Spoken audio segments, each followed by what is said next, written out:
Ang i-discuss natin ngayon ay shadow integration or shadow work or sa Tagalog, pagmamahal sa good side at bad side mo.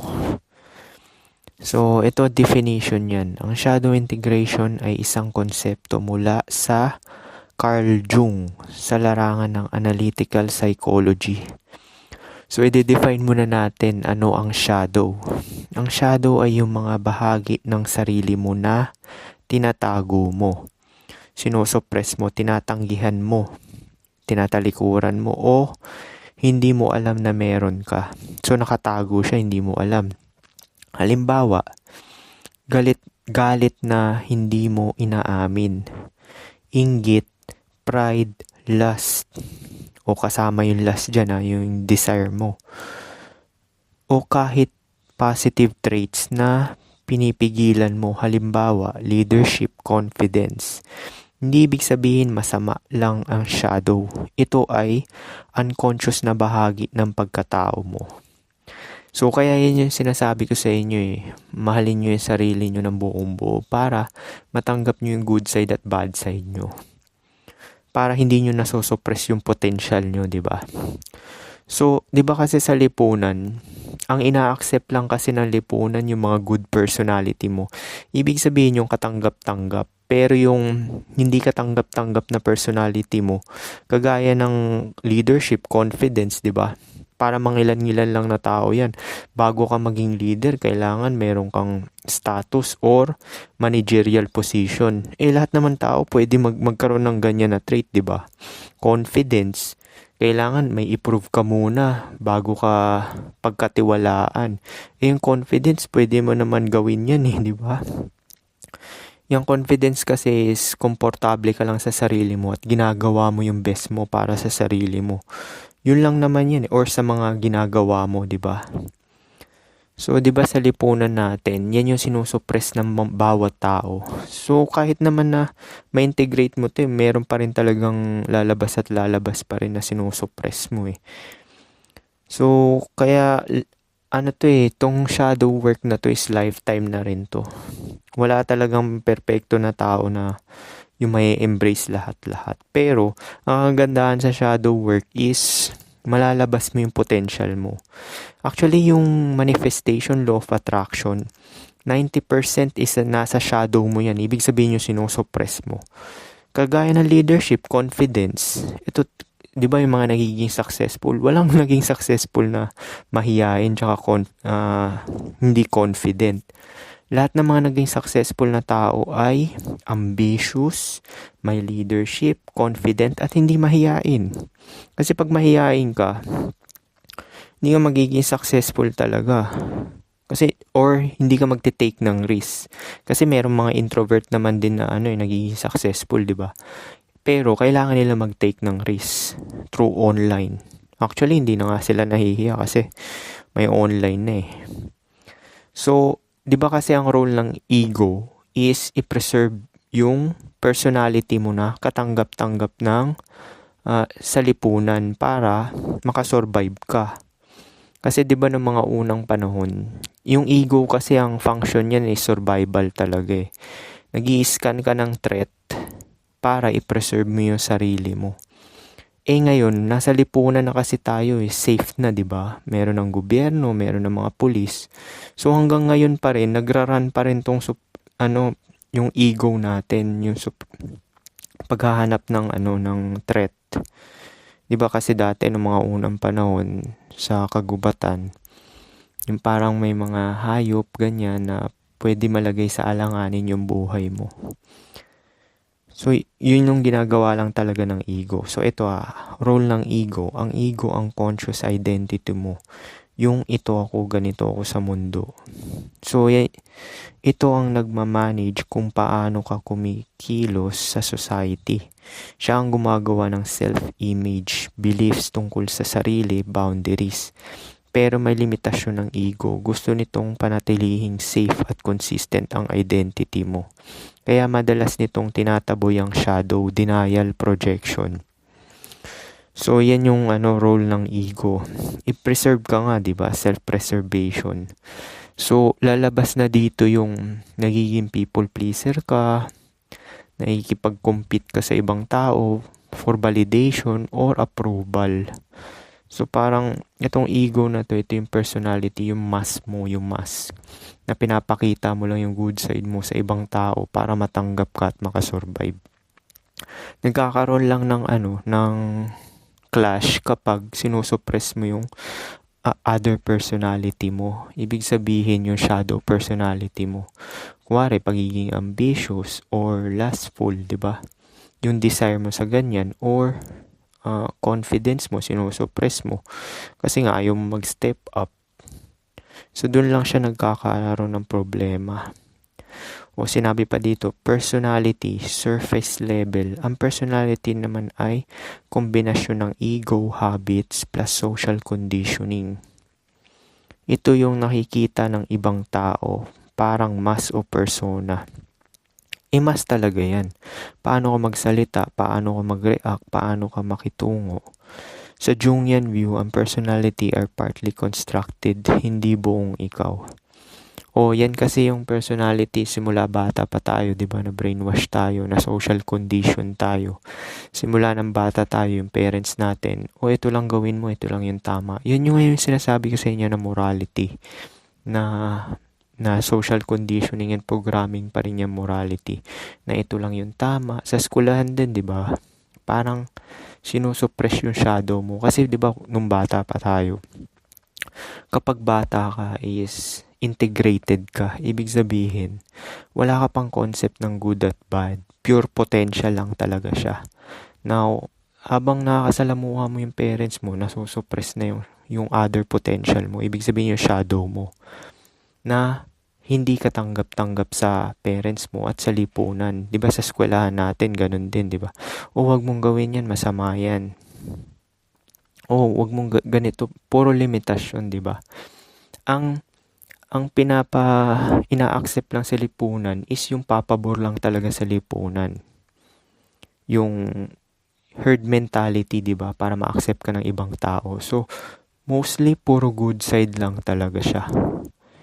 Para nagiging approval seeker ka tsaka people pleaser para nga matanggap ka. Mararanasan mo yan, 'di ba? Sasabihin ng parents mo, maging mabait ka, sociable ka, friendly ka. Paano kung wala kang in common dun sa tao, 'di ba? Nagiging people pleaser ka or tinatawag nilang nice guy. So ito, shadow integration, ano ito? Ito ang proseso ng pagharap, pag-acknowledge at pag-integrate ng shadow mo. Hindi ito tungkol sa pagiging perfect, pagtanggal ng negative traits, kundi pag-unawa sa sarili, pagiging buo. Kasi pag tinanggap mo yung good side at bad side mo, magiging buo ka, 'di ba? Actually, uncontrollable ka na dito eh. Kasi mabuting tao ka sa sarili mo, 'di ba? Kaya nga isa lang talaga formula ko dito eh. Yung pagmamahal lang sa sarili. Kasi iba yung mabuting tao sa nice guy, 'di ba? Kasi mabuting tao is parang overall, mabait ka sa sarili mo at pinapa-experience mo sa ibang tao.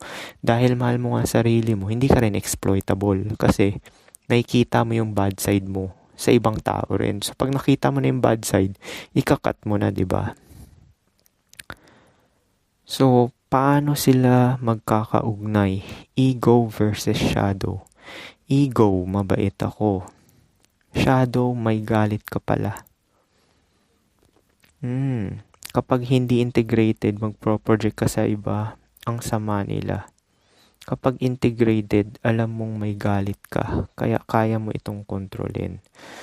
Magkakaroon ka kasi ng self-control. Kasi pag sinusuppress mo yung shadow mo, kumari isa na dito, yung salungat ka sa paniniwala or prinsipyo ng ibang tao, hindi mo kaya mag-say no or ayaw mo i-dissociate yung sarili mo sa kanila. Ang mangyayari niyan is magkakaroon ka ng inis sa loob mo. Tapos, ang mangyayari, parang magsi-self-sabotage ka. Either mag-snap ka na lang dyan kasi nga naiipon yung galit mo. Kasi nga wala kang boundaries, 'di ba? Or may nakikita ka naging successful, yung nakikita mo yung potential nila. Yan yung sinasabi nilang insecurity, 'di ba? Pag insecure ka, nakikita mo yung potential mo sa ibang tao. Kunwari may nakita ka successful, naiinggit ka kasi nga yung success nila, pag hindi sila mahiyain, tsaka nag-take sila ng risk, hindi mo kayang gawin sa sarili mo kasi sinosuppress mo, di ba? So parang self-limitation lang din talaga siya.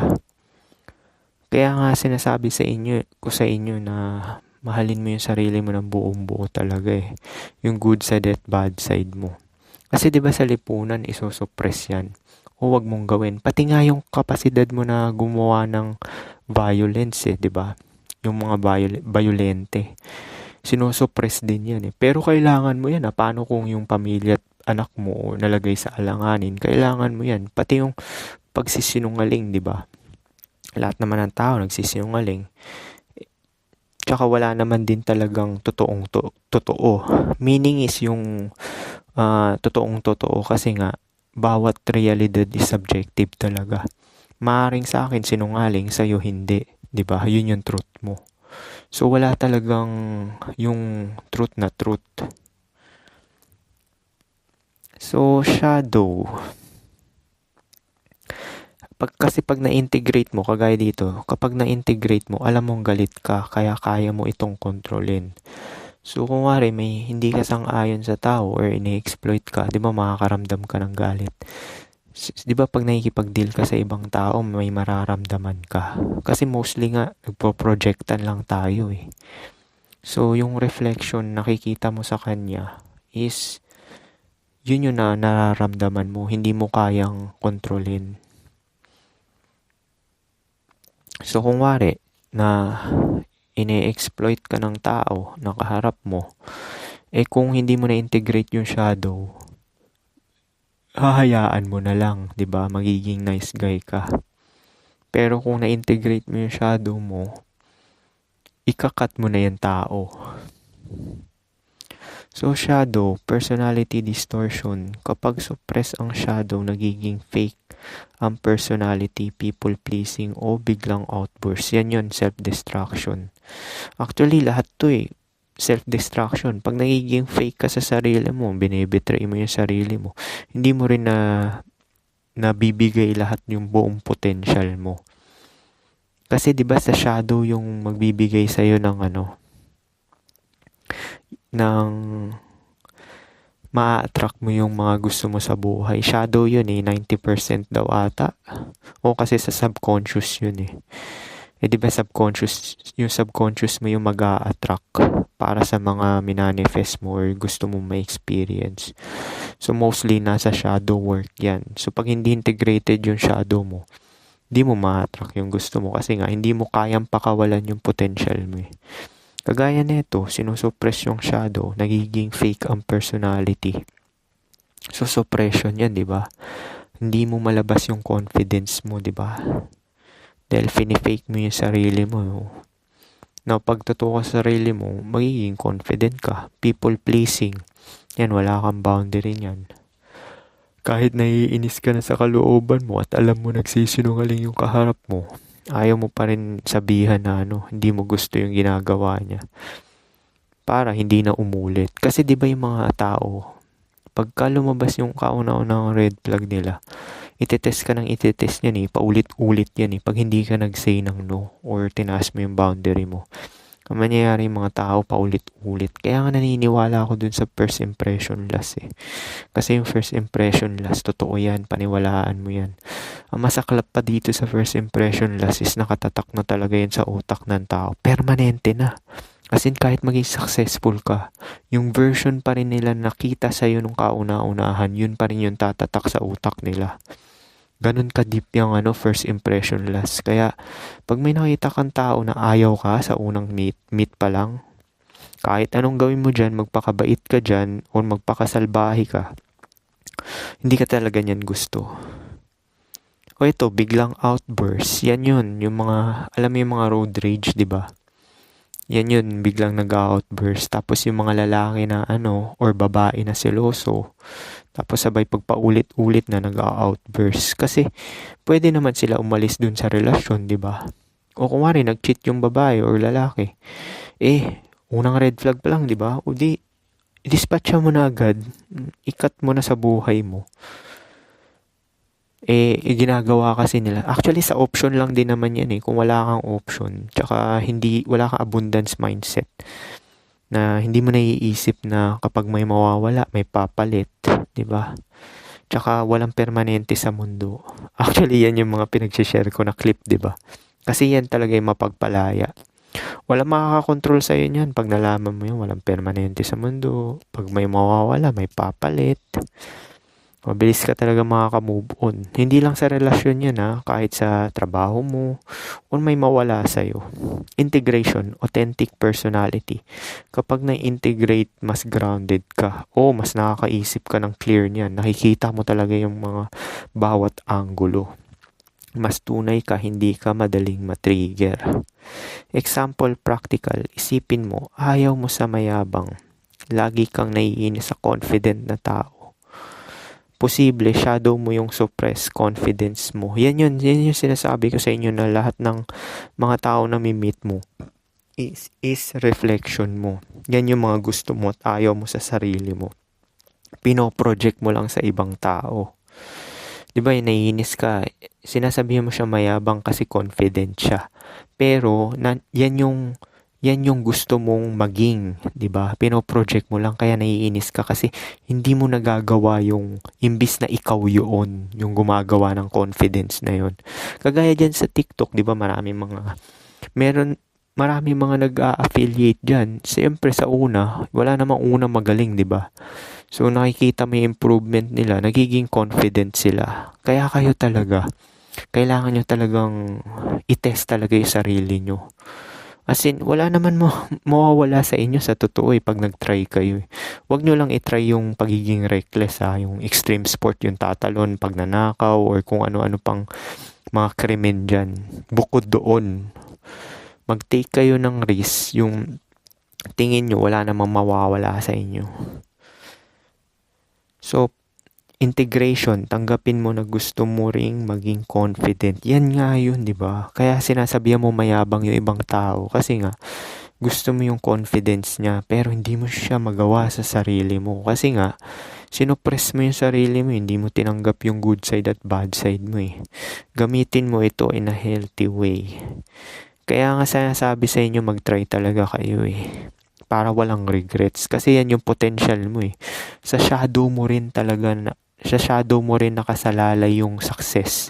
Sa totoo, sa shadow yan, subconscious shadow tawag dyan Kasi nga, di ba, na-topic ko na yan, 90% ng ma-attract mo sa buhay mo, kesyo toxic na relationship yan, success, or mga healthy relationship is nakasalalay sa subconscious shadow mo. Ibig sabihin yung sinusuppress mo.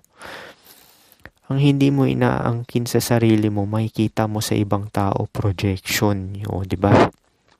Kaya ang shadow work ay less judgment sa iba, more awareness sa sarili. So, yan yun Kuwari, di ba, pag may nakikita ka mga nagiging successful or material wealth, sa isip-isip mo, naiinggit ka or nag-iisip ka ng masama sa kanila. Kuwari, ay, kaya naman naging successful yan kasi marami mga ganito yan, ay, nanlamang yan or kung ano. So, yun yung sinasabi ng subconscious mo, di ba? Shadow. Pero, sa sarili mo, hindi mo mapakawalan yun, yung ano na yun, positive trait na yun. Actually, positive trait nga yun di ba? Yung pagiging ambitious, confident, kasi yan talaga yung magpapayaman sa'yo Ambition, confident, tsaka pag-take ng risk. Lahat yan nasa shadow. O, di ba? Yung tatlong formula sa success. Ambition, confident, pati pag-take mo ng risk at ng action, full responsibility sa self. Nasa shadow yan. di ba? Balance important. Hindi ibig sabihin gagawin mo lahat ng nasa shadow mo. Magiging impulsive ka. O, yan yung sinasabi ko na magiging extreme side ka sa shadow. Kailangan integrated ka, nasa balance ka lang talaga, nasa gitna. Nakikita mo yung good at bad, tapos nag-a-act ka lang sa tingin mo magfe-favor sa'yo. Conscious choice. Ang goal ay conscious choice. Bottom line, ego is conscious identity. Shadow, unconscious suppressed self. So yan yung good side at bad side mo na sinosuppress mo. Yung yung shadow. Personality expression ng dalawa. Kasi sa personality natin, di ba? Ang pinapakita lang natin is yung katanggap-tanggap sa lipunan at ng ibang tao. Pag ginawa mo yan, sinupress mo, magiging people pleaser ka at approval seeker para magustuhan ka lang. So, nangyayari, self-betrayal lang nangyayari. Shadow integration, pagiging buo, hindi pagiging perpekto. Ito pa tinanong ko, ano kinalaman sa male at female energy? Ito, magandang tanong. Pero, linawin muna natin, ang male at female energy ay hindi literal na lalaki o babae. Kung symbolic lang na paraan para ilarawan ang dalawang uri ng psychological energy. Sa Jungian framework ni Carl Jung, may dalawang konsepto, anima, feminine side ng lalaki. Animus, masculine side ng babae. Ibig sabihin, lahat ng tao may masculine at feminine energy. Anong masculine versus feminine energy? Masculine energy, yang, active, logic, direction, discipline, control, structure. Kaya ako sinare tong energy na to kasi kasama din to sa shadow Kasi nga good side at bad side na sinosuppress mo. So may male energy ka rin tsaka female energy ka na sinosuppress. Feminine energy, yin, receptive, emotion, intuition, creativity, flow, openness. Lalo na yung sa emotion, di ba may mga lalaking emotional, di ba? Hindi nila kaya kontrolin. Sa mga babae naman, may mga babae rin naman na super passive. Hindi ito gender, mode ito ng pag-function ng mind at behavior. Connection sa shadow. Dito nagiging interesting. Madalas ang shadow mo ay yung energy na hindi mo ginagamit. So yan yung sinasabi ko sa inyo. Na sinosuppress mo yung masculine at feminine side mo. Suppress masculine, sobrang passive ka. Naku, ang dami mga lalaki na ganito. As in, parang super passive. Alam mo yung parang inaasa pa nila sa babae yung kapalaran nila. Wala silang direction or isang salita. Kapag nakamit ka ng lalaki na walang isang salita, yung mamaya na or pag sinabi niya ganitong oras, sabay late, yun yung yun yung iwasan mo, di ba? Sobrang passive ka, hirap mag-decide, takot mag-lead. Yung take ng risk o kasama sa shadow yan. Assertiveness and dominance tsaka direction. O shadow mo, assertiveness, dominance at direction. So, case 2, suppress feminine, sobrang controlling. Walang emotional awareness, yan yung nag-i-snap, nagwawala. Sobrang controlling naman is nasobrahan naman sa sa masculine side, feminine side, diba? Suppress feminine, disconnected sa intuition. Shadow mo, vulnerability, creativity, at empath. Dito nalalabas yung diba, sa creativity, sa suppress feminine. Pag sinuppress mo yung feminine side mo, hindi mo malalabas yung creativity mo. Kagaya nito, diba? Itong paglalabas ko ng mga content everyday. Ito yung feminine side ko na hindi ko sinuppress kasi creativity. Role ng ego dito, ang ego mo ang nagde-decide, ito lang ang acceptable na side ko. So, both extreme siya, either good or bad. Kaya hindi maganda talaga mag-lean towards sa extreme good kasi exploitable ka. Tapos, naiinis ka sa sarili mo kasi nga na-exploit ka. Sabay nag-lean ka naman sa extreme bad, mangyayari naman sa'yo yan. Nagse-self-destruct ka. Yan yung makukulong ka, maraming may ayaw sa'yo. Kasi nga, puro panlalamang na lang ginagawa mo. Dapat strong ako. Bawal umiyak, tinatagong feminine. Now, sa mga lalaki, hindi mo naman kailangan umiyak ramdamin mo lang yung nararamdaman mo at i-control mo na lang at move on ka. Yan yung integration. Dapat mabait ako, bawal maging dominant, tinatagong masculine. Yan yung mga nice guy, people pleaser, tsaka seeker, approval seeker. Kaya napupunta sa shadow yung kabilang energy. Effect sa personality kapag hindi balance. Over masculine personality, controlling, rigid, emotionally close. Actually, sa lipunan natin kasi nga, 'di ba, sa hirap ng buhay. So yung maraming mga babae na ngayon na masculine na talaga nagpapatato, tapos controlling, tapos yung nagsisik ng masyadong maraming pera. Masculine role yun yung parang anong tawag nila doon? Provision, 'di ba? Pagpo-provide. So nagkabaliktad, sila na naging provider. Tapos sila na yung nagiging leader. Marami nang ganyan sa kumpanya Naging over masculine na. Tapos parang nasa logic na sila parate. Over feminine personality. Sa lalaki naman to na walang direction. Yan yung mga lalaki na walang disiplina, tinatamad na. Kasi hinahayaan na lang nila yung kapalaran na kumontrol sa buhay nila. Madaling ma-overwhelm. Dependent. Ayun, dependent. Yan nga, passive. Mga palaasa na lalaki, palamunin. Di nila alam, tatanda sila, di ba? Maraming mga lalaki na ganyan. Tumanda na sila, wala na, mahihirapan na sila makakatch up. Shadow integration, balancing energy, ito ang tunay na goal. Hindi maging masculine o feminine kung magkaroon ng access sa pareho. Kung ikaw ay gustong mag-business TikTok brand, kailangan mo masculine consistency, execution, strategy, feminine creativity, branding, intuition sa trends. Kapag kulang isa, puro idea pero walang action. O puro action pero walang creativity. Oo, lalo na sa social media age.